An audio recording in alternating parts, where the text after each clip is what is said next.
Welcome back to the Afterlife discussion, coming to you with another narrating video. And this video is all about maladaptive daydreaming. I saw a post on TikTok that was posing the question of how can maladaptive daydreaming be used in manifesting? And I thought this was a good topic to talk about because maladaptive daydreaming is very essential when it comes to who you are as a Nisbe and when it comes to the afterlife in general, even spirituality in general. First, we have to understand what maladaptive daydreaming is. Maladaptive daydreaming is when someone has intense, vivid, and excessive fantasy worlds in their minds that they have created. These worlds replace real life interaction sometimes. And to break it down to a simpler meaning, they are just daydreams that are highly vivid, structured, and emotional. For some, when they maladaptive daydream, they do things like they pace back and forth, or they'll do repetitive movements, or they'll even have certain facial expressions. And in the spiritual sense, it is a mental and really, at times, an emotional disconnection from the physical reality and a retreat into the astral or mental plane, potentially reflecting a spiritual longing for connection or a manifestation, or even a manifestation of self-worship. Okay? Now, people who are asleep, they call maladaptive daydreaming a disease, a mental condition that is wrong. These are all people who are asleep. There is nothing wrong with maladaptive daydreaming as long as it does not interfere with, if you have children, the taking care of your children.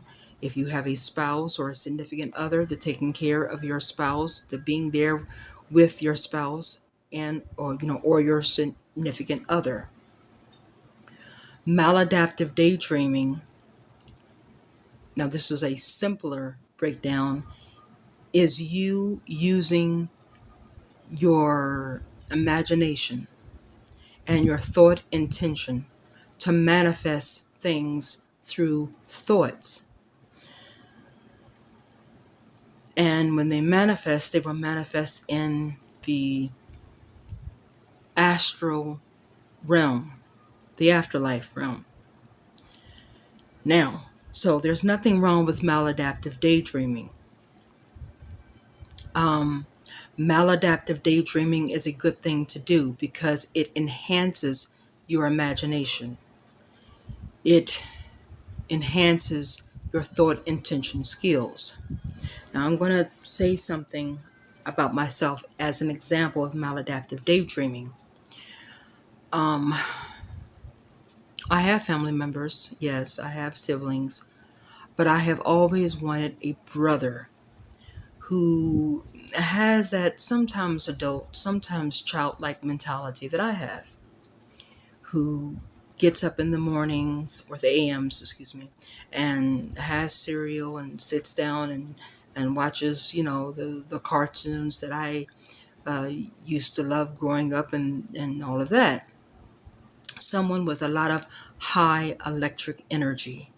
Someone who is just a free spirit.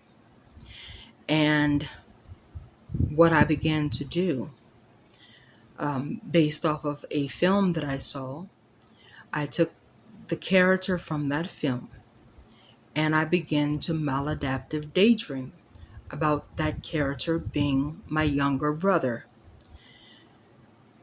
And I did that because when I saw this character in the film, He did some violent things in the film, but the violent things that he did in the film was because of his childhood trauma. And I've experienced childhood trauma. So we had that in common. He had a lot of electric energy. I have a lot of electric energy, high electric energy. He has that sometimes adult, sometimes childlike mentality. So do I. There were a lot of traits that I saw of myself in him. And I felt that in the film he was given a very shitty ending that he didn't deserve, because the only reason why he was violent was because of his childhood trauma that he went through. And so after seeing the film, I said, you know, I want a different ending for this character. And I want an ending whereas he's my younger brother. Because if I had a younger brother, minus the violence, minus the evil things that was in his head, his energy, his personality, his humor, that's what I would want in a younger brother.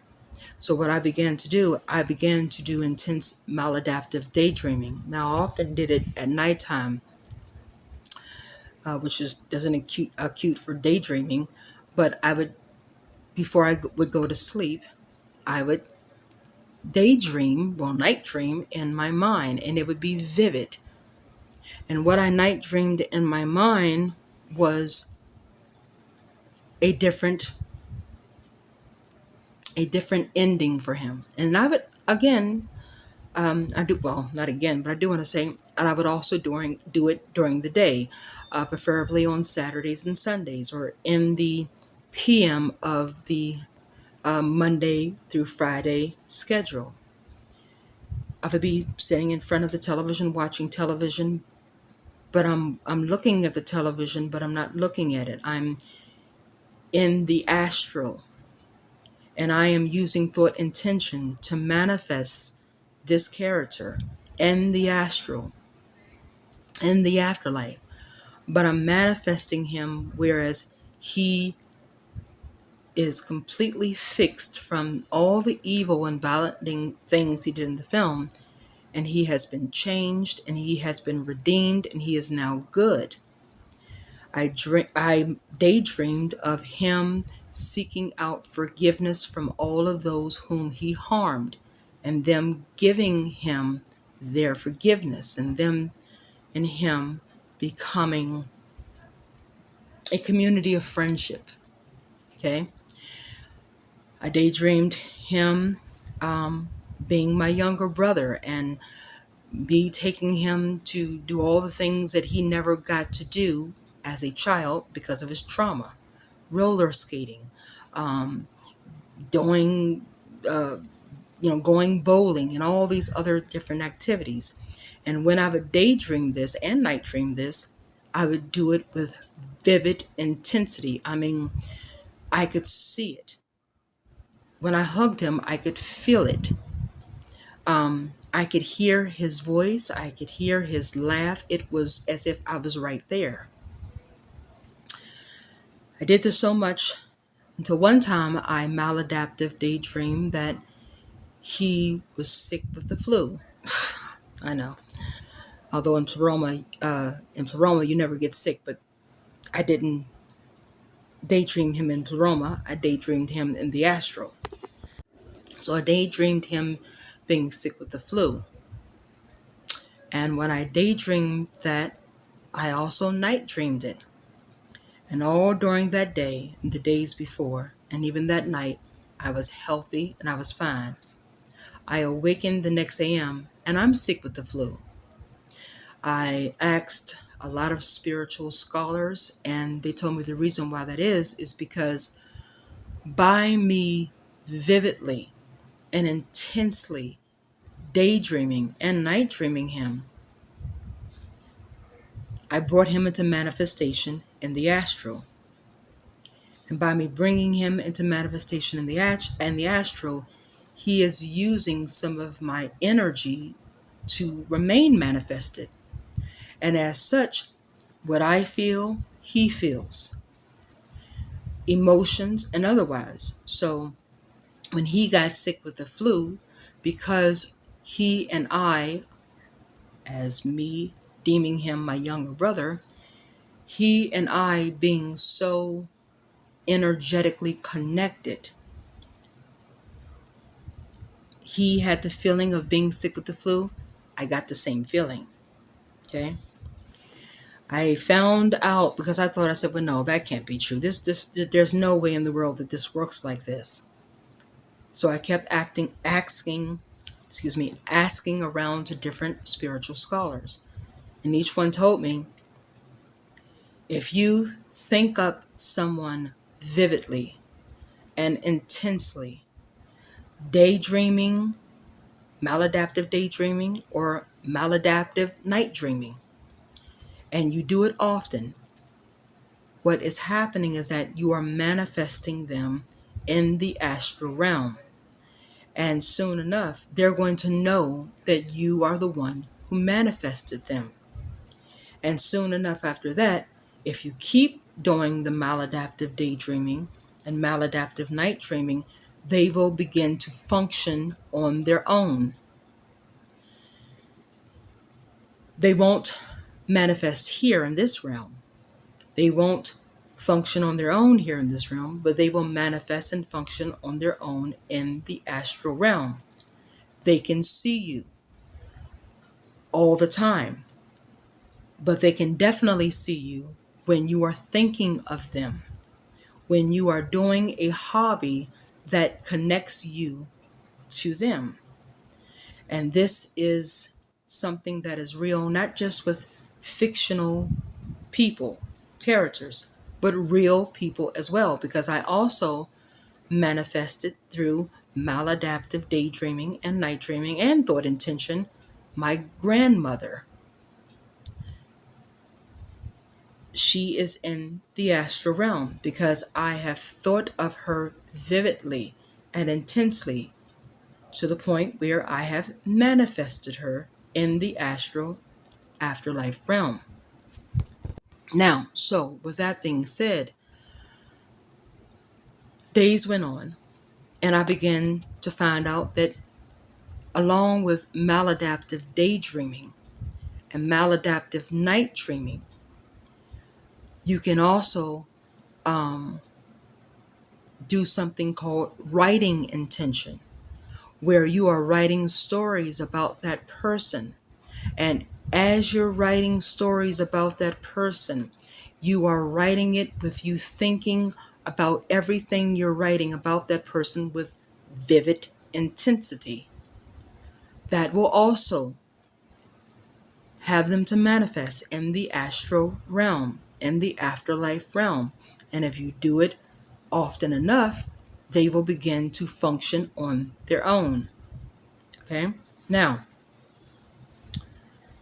so I began to write stories of this character being fixed and changed and redeemed into being good, and him having the things that he didn't have in the film because of his childhood trauma, and us bonding together as siblings. Then there was one time where I happened to be flipping channels on, flipping through movies on Amazon Prime. I came across the film that he played in. And I said, okay, well, because when I saw it in the movie theater, it was really, it was clear, but it wasn't that clear. But here's my chance to see it at home in full clear view. So I said, okay, I'll watch it. And I watched it. And then at the end, his death scene made me very emotional because, again, I had already established this connection with him as my younger brother. Maladaptive daydreamed of him. Maladaptive night dreamed of him. I've used thought intention through writing of him. All of these things. I have to admit, I did a few times, not a lot of times, but a few times. I have interacted with him, hey, what's going on? I'm not going to give his name, but hey, what's going on? Joe, yeah, all right. And through astral projection, I have. I absolutely have. I have done it numerous times through lucid dreaming. So I'm seeing his death scene and it makes me emotional, and that emotion stays with me until the next AM. Now, before seeing this film, I had not gone on the app, Amazon, the Amazon app. I didn't go on there. I hadn't gone on the Amazon app in really some months.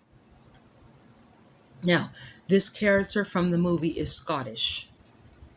So I go to sleep and the emotion is still on my mind of seeing this character die, because he died with him dying with the mindset of him being who he was during his childhood trauma, an 8-year-old little boy. So that all just emotionally got to me. Like people who watch Schindler's List and they say, "Oh, I cried." The emotion of it. That was me with this film. So I go to sleep. I wake up the next AM, and I'm still in this emotion, and I'm in this emotion so much that I don't like to admit this because I don't like to admit what I feel is weak symptoms, weak feelings and emotions. But I cried because I was still in the emotion. I pick up my phone after I have my little crying session, and my phone was off. I turn my phone on, and the first thing that pops up is Amazon, the app. But it's not just Amazon, the app. On the screen is a necklace pendant of the Scotland flag, and the character was Scottish. And I'm like, how did this get here? I haven't been on Amazon in months. Why am I seeing this? I reached out to spiritual scholars and I found out that because I have manifested him into the astral, and to the point where he can now function on his own and he's watching me 24/7, he saw the young woman who manifested him crying and emotional the PM before, and he saw it that AM. And so he communicated to me through the showing of that Scotland flag pendant, a communication of, hey, I saw your emotion, I saw your pain, it's okay. I'm okay now. I'm in the astral. I am okay. You manifested a brand new me where I'm no longer in any type of pain or hurt or fear anymore. This is what the spiritual scholars told me. Not I got one response from a spiritual scholar, but I didn't believe it, so I reached out to about a few more, and this is what they told me. It was him communicating with the one who manifested him into a better version. And later on that day, all in my head, I kept hearing this song by Olita James called Get Here. Now, I've only heard that song maybe about 2 or 3 times, and that was when I was a little girl. I have not thought of that song. I have not heard of that song in decades. And there was no reason for me to be thinking of that song. But it kept running through my head. The lyrics, I could hear the lyrics, the music over and over and over and over again. But it was certain parts of the lyrics, just like maybe about two or three lyrics that I was hearing, not the whole full song, but it was just over and over and over again. So I said, okay, the song keeps running through my head. Let me listen to it. Because I at the time, now I do, but at the time, I couldn't tell you what the lyrics were from beginning to end. But I remembered the few little lyrics that I did hear that kept running through my mind. So I said, well, let me go hear this song because it's running through my head for some reason. I listened to the song, and the song is about asking someone to get to where they are as soon as possible, whether it be by train, by bus, by boat. And I told the spiritual scholars about that, and come to find out, that was this character communicating with me again. Because this character knows that I desperately want to get to the other side. I'm tired of being here. And I have been, feeling emotionally down because I'm still here. And I want to get there to be reunited with family members and to finally be free, but also since I've been maladaptive daydreaming and maladaptive night dreaming and astral projecting and lucid dreaming and using writing intention about my younger brother that I manifested, I can't wait to get there to see him, to hang out with him. And from what the scholars said, he can't wait either. And this was his message. And then on top of that, even through my maladaptive daydreaming and maladaptive night dreaming and astral projecting and lucid dreaming and writing intention, I still felt, this is the only way that I'm reaching out to him is through these ways. And I just can't wait to get to the other side to reach out to him in the way of, hey, he's here. He's right here. I can hug him. We can go out and have a few beers and talk and chat and all of that and play volleyball and all of these things.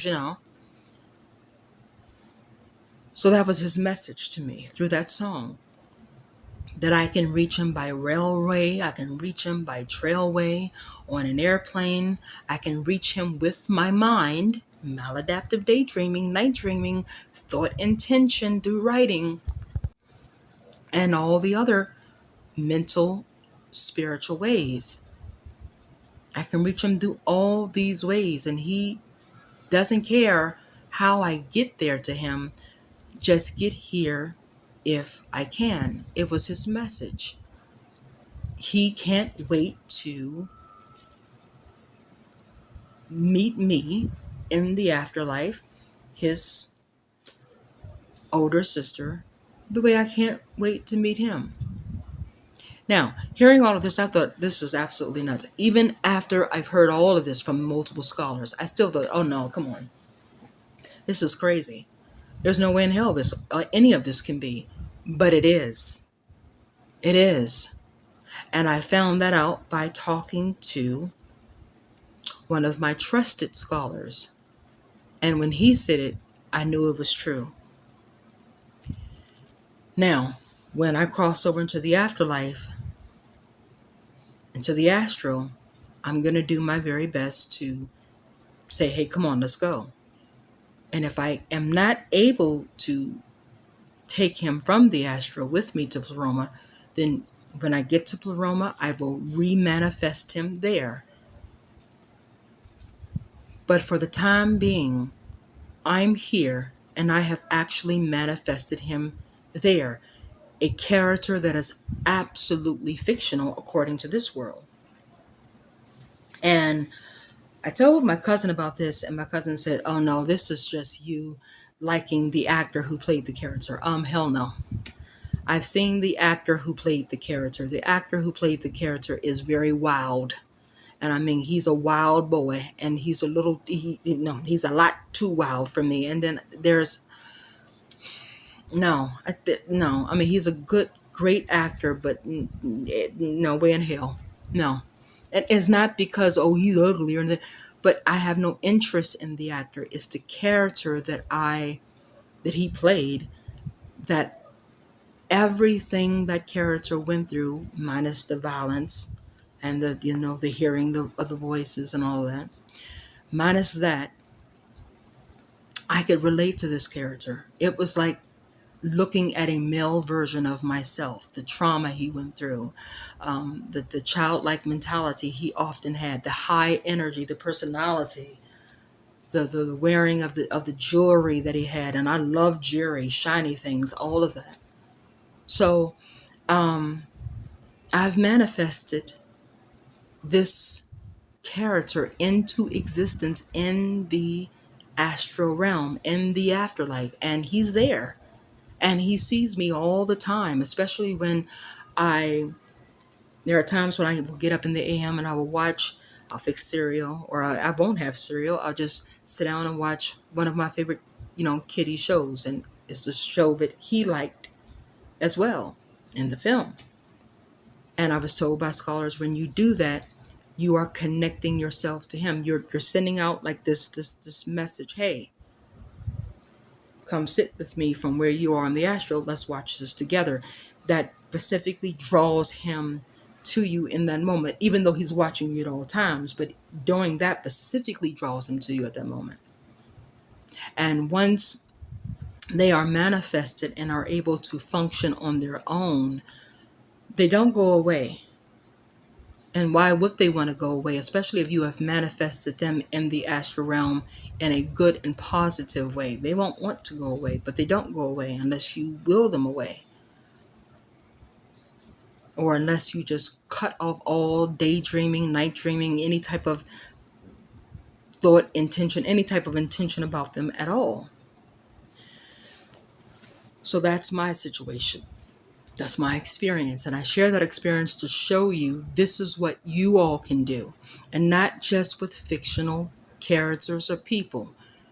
Your real life family members, your friends, if they've passed on, and even if they've gone to Pleroma or if they've gone to the Summerland, with you thinking them up vividly, and you can't just think them up just like, with no vivid intensity at all. You have to think them up with full vivid intention, severe vivid intention, where you can even smell them, you can touch them, you can hear them in your ears. And you're doing this during the day through maladaptive daydreaming. You're doing it at night through maladaptive night dreaming, excuse me. You're doing it through lucid dreaming. You can even sit down and write stories. Me and my mom, who has passed on, pretend like she's in Pleroma already, even though she's not, but just making that scenario up. You are building the manifestation scenario, even though they won't manifest in Pleroma yet, but they will manifest. Me and my mom, who has passed on, I have met her in Pleroma, and we're going volleyball. Going out to play volleyball, going out to going out bowling. And while you are writing these things, even the dialogue that you're having with her and she's having with you, or your father, brothers, sister, aunt, uncle, whomever, grandmother, grandfather, whomever, husband, wife, whomever, girlfriend, boyfriend, whomever, you're writing the dialogue and all of that. And while you're writing all of this, you are thinking it up vividly and intensely in your mind. You're manifesting them in the astral, in the afterlife. And if you do it often enough, they will function on their own, and they will be watching you all the time. And they will know, hey, this is the guy who manifested me here. This is the woman who manifested me here. And your emotions, they'll feel your emotions. They will share your emotions. And a lot of times they will share your energy. Okay? And I even found out that a lot of times when you manifest them and they know that you have manifested them for good reasons, they'll become protective over you. They'll show gratitude towards you through communicative ways. Hey, thank you for doing this. Thank you, and you can even, now I want to say this. This is different from hearing voices in your head, please. But when you're sitting down in your room or wherever you are in your home, your place of living, Even if you're in your car, they're there.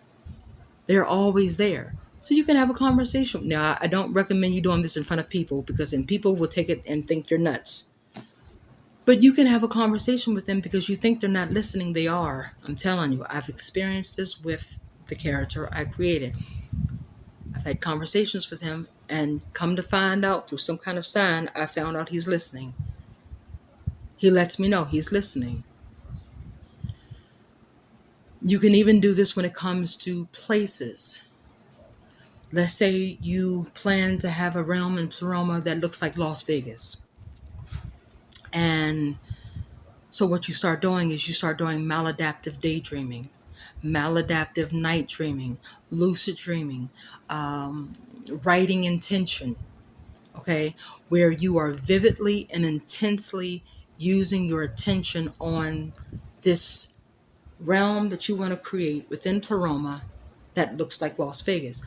Well, the more that you use vivid intention through maladaptive daydreaming, maladaptive night dreaming, lucid dreaming, writing intention, and for those of you who continue to do astral projection, because I've only done it a few times with this character, and then I stopped. I stuck with lucid dreaming because I didn't want to, because I'm telling you, you do astral projection long enough, no. So, it's not entirely safe. So I did it a few times, but then now I've stuck to lucid dreaming.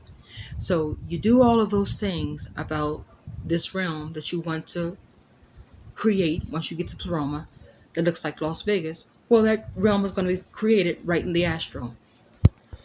You are creating and manifesting that realm into existence already in the astral, is there. And if you do the intention strong enough and often enough, that realm that looks like Las Vegas is going to begin to function on its own. And again, when you cross over, I don't know how you would take a realm with you, and I don't even think you can take a realm with you. But what you can do is once you get to the astral, then you leave that realm there, you go up to Pleroma and you rethink it again. Whereas with the people you have manifested, there is a possibility you could say, okay, come on, let's go, and you could take them with you. But creating a realm, a world, you would have to leave that behind and go up to Pleroma and recreate it there. But just know that if you're thinking about that realm that you plan to create while in this realm here called Earth, if you think about it intensely and vividly and often, it's going to manifest there. Whatever, and this is what I have come to learn, whatever you think about vividly and intensely here, it's going to manifest there.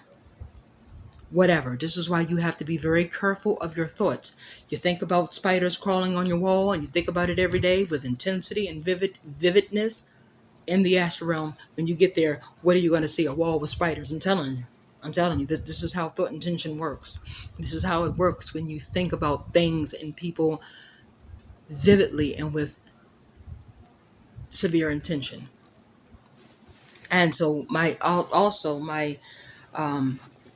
the spiritual scholars that I talked to, they said one of the reasons why the manifestation of the character you created was so strong is because you didn't manifest him because you wanted him sexually or romantically. Like I've seen some girls say, oh my God, if I could have Jack Sparrow, if I could manifest him, the things I would do to his body. No, it wasn't like that for me with this character. I manifested him because I wanted to fix him and change him and redeem him.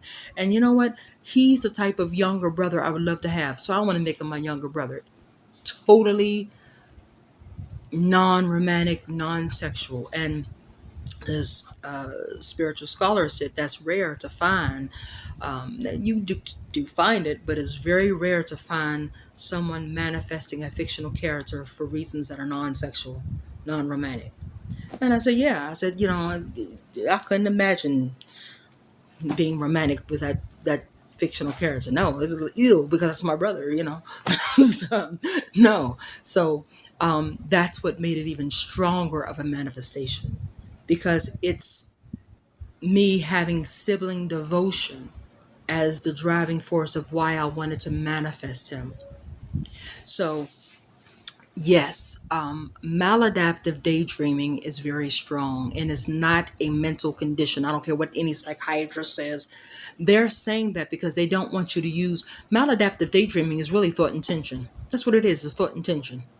It's just a more vivid form of thought intent. Well, it is a vivid form of thought intention, not more. It's a vivid form of thought intention, and they don't want you to know that you can use vivid thought intention, and they definitely don't want you to use it. Period. Because if you use it, then when you cross over into the afterlife, you're going to use it there, and you're going to get out. And no, they do. Enki and Marduk, they can't lose people. So they tell you that maladaptive daydreaming is a disorder, is a mental illness. No, it's not. Now, hearing voices in your head. Oh, I hear the voice of Ted Bundy, or I hear the voice of Jesus telling me to have sex with 5 girls, and that's mental illness. That's mental illness because you're not hearing the voice of Jesus because Jesus doesn't exist, and you're not hearing the voice of Ted Bundy. That's mental illness. That's mental illness. Okay.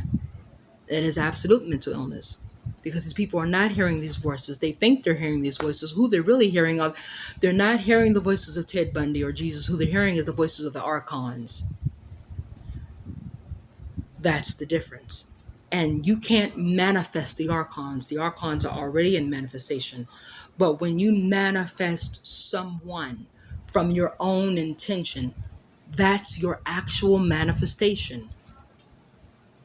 Your actual manifestation, who will communicate with you, and you can communicate with them and you can see them, especially during maladaptive daydreaming, night dreaming, and all of the like. So there is nothing wrong with maladaptive daydreaming, and the stigma around that has to go away. Maladaptive daydreaming is thought intention, and everyone should put their thought intention to use because that's one of the major abilities that all of us ISBs have is thought intention. Thought intention is what's going to help us to navigate around Pleroma. Thought intention is what's going to help us to navigate out of this matrix. It is. So I encourage everyone, your family members, your friends, your favorite fictional characters, yes. If you want to use maladaptive daydreaming, maladaptive night dreaming, lucid dreaming, if you even want to use astral projection, which again, I don't recommend doing all the time because I'm telling you, there are a lot of people who say, oh, astral projection is safe. No, not all the time. No, it's not. But if you want to use it a few times, yeah, but I would recommend you do it through lucid dreaming. If you want to do writing intention, writing stories about them vividly and with vivid intention, do it. Because of what you're doing is you're manifesting them there. And, you know, again, it's nice to know that you have your manifestations on the other side who are watching you, who are there for you. Because I'm telling you, there have been times when I've felt the lowest. And there he was. Number one, it was my mother. She's number one. But then after conferring with my mother and having her encouragement, it was him giving me encouragement, and it has made me feel so much better emotionally, supportively. I am so glad that I manifested him into the astral realm. And so you can do the same thing. Now, you will not be able to manifest your person, your people, real or fictional, in this realm. It's not going to happen. It's not going to happen because in this realm, fictional characters are just fictional characters, but in the astral realm, they're not. In this realm, your passed on mama, daddy, husband, wife, boyfriend, girlfriend, daughter, son, whomever, friend, they're passed on here. But in the astral realm, they're not. So you're not going to be able to manifest them here. I saw a few videos of people saying how to manifest your passed on loved ones, friends, or fictional characters in this realm. That's not going to happen. It's not going to happen. Not in this realm, but you can manifest them in that realm. Like you can't manifest your own realm in this realm, but you can manifest it in that realm from here, Earth. So I hope I have given people insight into maladaptive daydreaming, which is nothing but thought intention. And again, just like maladaptive daydreaming, I'm going to say there is a such thing as maladaptive night dreaming. It is a real thing. And one last thing I do want to mention, I found out from the spiritual scholars, this is what a lot of screenwriters do.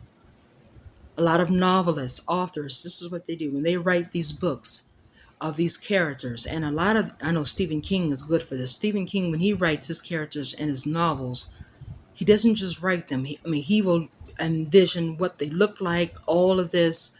I've even heard, and I think I'm correct on this, may not be, but I think I've heard a few people say that he will even envision these characters while he's writing his books.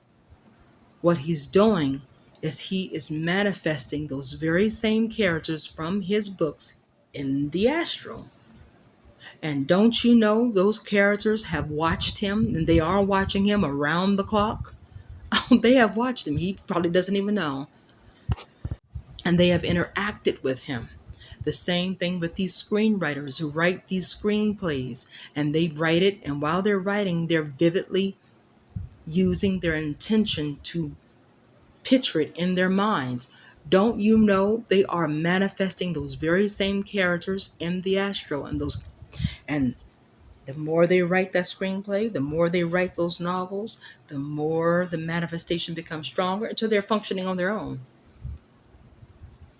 So that's exactly what they do. Writing intention. So this is what I wanted to say. Leave your thoughts and comments below about this. I know some people will think it's crazy. The ones who think it's crazy are the same ones who think that having your own realm in the afterlife is crazy. Those are the same ones who think that having your own realm in the free universe, the real universe, pleroma, is crazy. It's not. Those are the same ones who think that the abilities such as telekinesis and setting things on fire with your eyes and levitation, all of that is crazy. It's not. See, if you step outside the box and really get into the spiritual aspect of things, you will know these things are real. They're real. So, this is what I wanted to say. Again, leave your comments below on what you think of all of this. Thank you all for listening. This is the Afterlife discussion. Until next time.